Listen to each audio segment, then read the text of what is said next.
Olá, é com grande satisfação que o Laboratório Gross, através do seu projeto Triple N, Nucleotídeos em Neurologia e Neurociência, traz esse segundo episódio da série sobre a Síndrome Alcoólica Fetal, a SAF. Professor José Mauro, quais são os principais dados históricos da SAF? É, esse é uma questão relevante, porquanto que toda doença, né, ainda mais doenças como desse tipo, né, em neurologia, o histórico é importante, porque dá uma conotação dos aspectos clínicos que chamaram a atenção e desde quando foi observado. Então, em relação à síndrome alcoólica fetal, ou SAF, né, como você falou, se a gente for ver pela perspectiva histórica, é importante relatar que um fato é fundamental ser considerado. É o fato de mulheres grávidas consumirem bebida alcoólica. Quer dizer, desde que essa combinação ocorra, nós temos enorme risco de ter uma criança com SAP. Portanto, então isso está relacionado a histórias, tempos antigos, desde que tenha a civilização fazendo uso da bebida alcoólica. Mas se nós tivermos também um referencial, nós podemos dizer que a Bíblia já tem registro de questões relacionadas à SAF.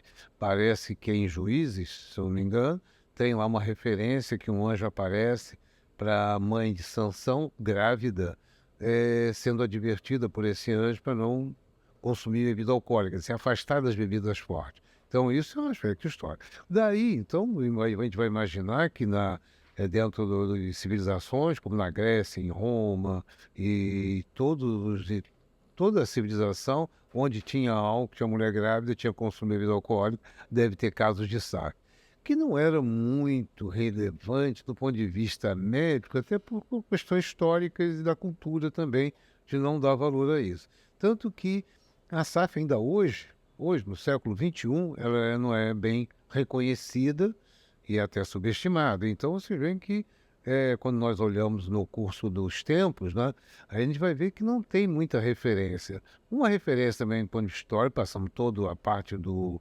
obscurantismo, a Idade Média, talvez sejamos assim chamados para prestar mais atenção na questão do chamada crise do gin, que foi na Inglaterra, por ocasião da Revolução Industrial, quando as fábricas eram quase que rodeadas de pubs, de botecos, né? E o consumo de álcool deu uma relevância maior, o consumo de bebida alcoólica. Na Inglaterra, o gin ganhou uma divulgação muito grande, uma produção muito grande, e foi observado pelo sistema de saúde, está registrado, que apareciam crianças, muitas crianças com deficiência mental e alterações neurológicas no desenvolvimento.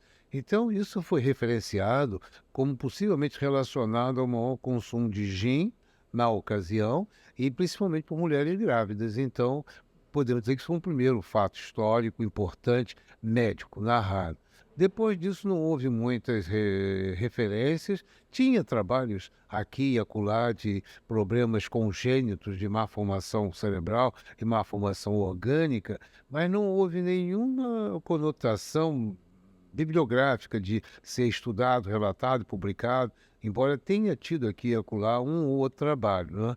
Mas a gente vai vendo pelos dados da literatura que nós atravessamos também o início do século XX, um ou outro trabalho de referência, mas se nós tivermos mesmo que anotar alguma referência mais importante, essa acontece no final dos anos 60, quando o Lemoine, um pediatra francês, trabalhando num asilo de crianças com deficiência, né, com malformações e deficiência neurológica e psiquiátrica, ele observou, foi chamada a atenção dele, um grupo de crianças muito grande que tinha alterações mentais, alterações cognitivas, comportamentais, e tinham faces também um pouco característico, peculiar. E aí, então, ele reuniu esse grupo de crianças, que davam 127 crianças, e publicou esse histórico, chamando a atenção que aquelas crianças tinham mães que fizeram uso de álcool na gravidez, quer dizer, exposição ao álcool durante a gravidez. A exposição fetal ao álcool, sem dúvida, é um problema sério e um problema efetivo de risco. E aí ele publica isso em 68, né, numa revista do interior da França, L'Ouest Médical, quer dizer, uma revista de pouca divulgação, né? Mas não foi, então chamou atenção. Agora, 5 anos depois, em 1973, aparece um grande trabalho, um importante trabalho, né, igual o do Lemoine, no mesmo padrão, mas um trabalho feito na Universidade de Washington, em Seattle, em que um grupo liderado por Jones e depois a principal pesquisadora lá, com a doutora Anne Strace Gutt, então ali publicou um trabalho observando crianças a nível anatopatológico, a nível de investigação mais aprofundada de anatomia patológica. E aí juntou essa pesquisa com a história das crianças que foram expostas ao álcool. Esse trabalho de 73 foi publicado na Lancet. A revista Lancet é uma das maiores revistas médicas até hoje. Então, quando publicou na Lancet, a divulgação foi muito grande, né? E aí o mundo, podemos dizer, começou a tomar consciência. Então, nós tivemos os anos 70, depois os anos 80, os anos 90, e atravessamos aí com um aumento progressivo, né, de publicações em várias revistas cada vez maiores e verdadeiros estudos, sobretudo no final dos anos 90, foi feito então um trabalho de maior divulgação científica. E aí nós podemos marcar então, foi um trabalho de publicar nas grandes revistas do mundo, na literatura médica, inclusive nós aqui no Rio e no Instituto de Neurologia, eu publiquei um primeiro caso na revista nossa, Revista Brasileira de Neurologia, em 1985, quando eu peguei um caso no nosso ambulatório de infantil, nosso ambulatório de neuropediatria, e aí um caso esporádico, mas que foram posteriormente se acumulando, o que deu, no final dos anos 90, a ideia de fazer o programa acadêmico, ensino, pesquisa e extensão. Mas se nós olharmos na perspectiva histórica, vamos ver que um outro fato muito relevante, além dos trabalhos da literatura, que já estava chamando a atenção, foi o trabalho que se resultou, a partir de Seattle, na constituição de um programa chamado Guideline, quer dizer, um protocolo de registro de crianças com SAF. E isso nos Estados Unidos foi muito importante, como no Canadá, como na França, mais atenção ainda chamada. Já em 2001, vendo essa trajetória histórica da SAF, eu chamaria atenção para o evento que acontece por iniciativa do governo de Washington, que é a nível de governo americano, né, e de criar a chamada Força Tarefa Nacional, National Task Force on FAS, quer dizer, Força Tarefa Nacional sobre a Síndrome Alcoólica Fetal, sobre a SAF. Quer dizer, isso foi uma iniciativa da maior relevância, né, está até no nosso livro. Eu achei tão importante isso, porque houve um convite para todas as pessoas que estavam trabalhando mais com a SAF em todos os Estados Unidos, né, costa a costa, e as universidades principalmente, as pesquisas, publicações. Então nós tivemos aí, novamente, que ressaltar a presença da doutora Anne Strace Gutt, professora de psiquiatria da Universidade de Washington, em Seattle, e então criou uma força-tarefa nacional. Isso é importante porque, com expert de várias partes dos Estados Unidos, de várias instituições, o governo americano criou um programa de saúde pública, e esse a gente vê até hoje, então, que foi há 20 anos, né? Esse programa dando ênfase à questão de abordar a problemática da SAF a nível médico, a nível de enfermagem, a nível de psicologia, a nível de educação e a nível de justiça até. Então, hoje, nos Estados Unidos, as escolas primárias têm programas para chamar a atenção para o risco e o perigo do uso de álcool na gravidez. Então, numa escola primária, com crianças de 12, 14, 15 anos, jovens, adolescentes, isso está registrado. E, a partir daí, registra isso em várias unidades de atenção básica e a prevenção. Então, há 20 anos nós tivemos isso e logo em seguida também observamos que a Organização Mundial de Saúde abraça essa ideia, né, abraça esse projeto e vem divulgando cada vez mais. Então, um pouco depois dessa reunião do governo americano, mas vem fazendo também um movimento importante. E o que nós observamos é que a partir de 2010, 2011, 2012, nós vemos que, além da OMS, a OPAS, a Organização Pan-Americana de Saúde, chama também para si essa responsabilidade de divulgação e promoção da SAF, né? E com isso nós vamos vendo, então, a nível mundial, a Europa já está avançado, Canadá, Estados Unidos, outros países, e nisso vale chamar a atenção. O Brasil e os países da América Latina, região da África, algumas regiões, alguns outros países, né, e no Brasil a gente destaca isso bem, nós não ainda chegamos ao nível de tornar a SAF um programa de saúde pública, embora nós, desde 2001, 2002, quando nós criamos o nosso ambulatório dentro do programa acadêmico, todos os anos temos feito trabalhos.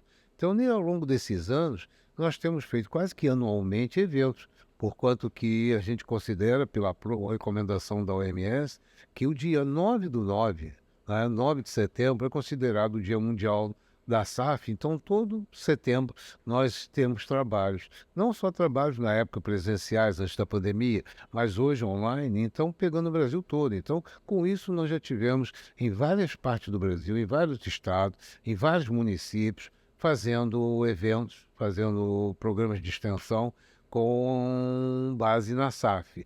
E aí outras instituições, como por exemplo o Rotary Club, foi muito importante aqui no Rio, mas já com envolvimento de outros clubes rotários.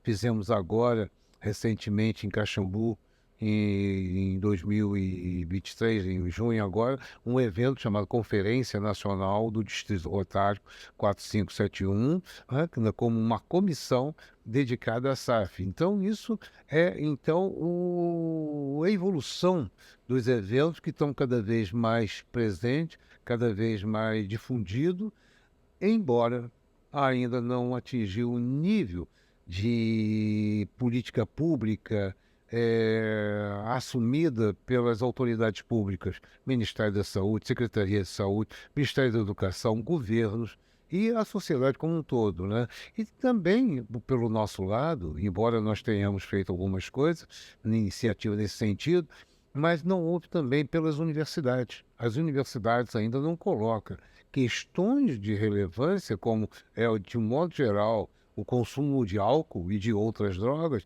nos programas acadêmicos, nos programas de graduação e pós-graduação, de maneira mais efetiva, não de maneira obrigatória para todos, mas de efetiva, como nós fizemos aqui na UFRJ. Chegamos a ter disciplinas eletivas de álcool e droga, mas é eletiva, fazia enquanto eu estava lá. Depois que eu saí, não aconteceu mais. E projetos de pesquisa que continuam até hoje.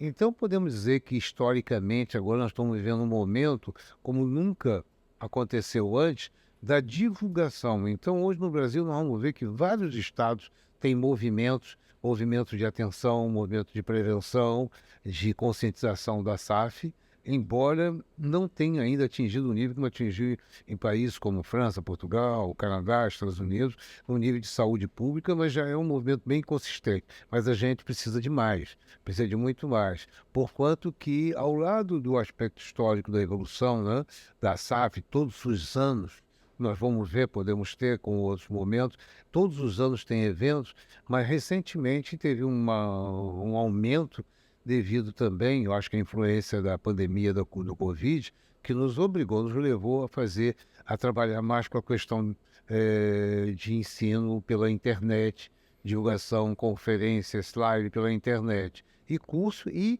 mais ainda, eu acho que em 2020, logo que começou a pandemia, nós vimos a necessidade de criar um ambulatório digital.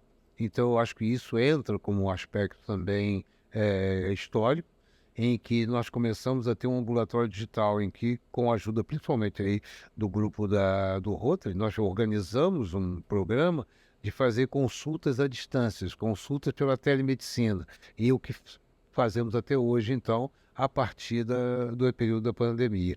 Então, acho que do ponto de vista histórico, chegando até hoje, nós estamos hoje em 2023 com mais movimentos ainda, e aí nós destacamos os trabalhos que foram feitos pelo grupo de Ribeirão Preto, com o qual tenho a honra de participar lá na USP Ribeirão Preto, e fizemos um trabalho também histórico, né, como outros municípios, como nós fizemos há muitos anos em Petrópolis, Teresópolis e em alguns municípios, mas em Ribeirão Preto nós tivemos um trabalho especial em Serrana, que também está marcando um aspecto histórico, embora não muito conhecido ainda, mas foi recente, e com isso, então, nós estamos fazendo um pouco de história da SAF, que é apenas uma contribuição para que outros também abracem essa ideia, e principalmente a nível de governo, a nível de de políticas públicas de saúde, a SAF seja reconhecida como programa de saúde pública.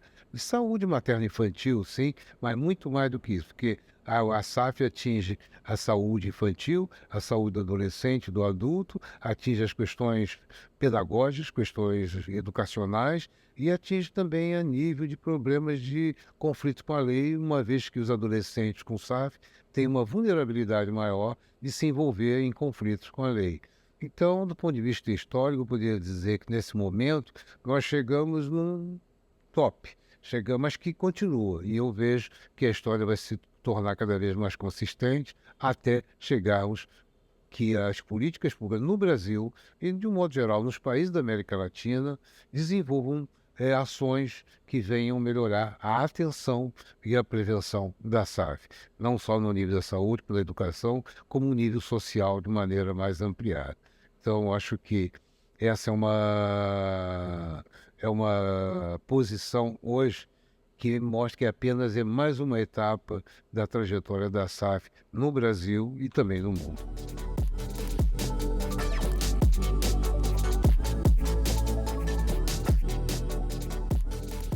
Professor José Mauro, muito obrigado pela sua participação aqui na série sobre a Síndrome Alcoólica Fetal. Eu que agradeço essa oportunidade mais uma vez, né? E convidando para o próximo encontro para continuar falando sobre esse tema intrigante que é a Síndrome Alcoólica Fetal, ou a SAF, uma doença pouco conhecida e subestimada. Conto com vocês então. Até a próxima. Continue nos acompanhando para os próximos episódios. Muito obrigado.